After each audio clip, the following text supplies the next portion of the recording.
আমি জাস্ট ওর ফ্রেন্ড তাই বললে আমি এই পর্যন্ত আসি, থানায় পাড়া দিছি, আমি ওইখান থেকে চলে যেতে পারতাম। আমি একজন আর্টিস্ট, ওকে, আমার ডান্সার, আমার সবকিছু আছে। আপনারা কি মনে করতেছেন এতক্ষণ আপনাদের সাথে আইসা এসে কথা বলতেছে, আপনারা আইসা এসে কথা বলতেছে।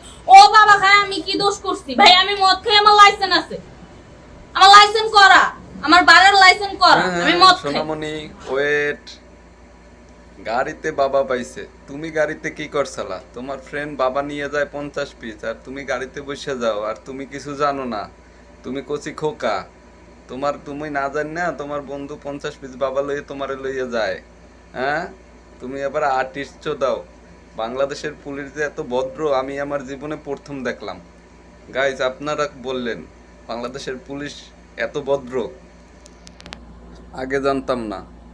আর লেডি কনস্টেবল নাই, তার এনে ওর শোকা বাসায় দুইটা বাড়ি দিতে পারেন না? আপনারা না পুলিশ, এত কিছু করলেন, আর এখন দুইটা শোকা বাসায় বাড়ি দিতে পারলেন না? এই মেয়ের খারাপ, মানে খারাপ লোক আপনাদের দ্বারা গেলে রেসপেক্ট পায়।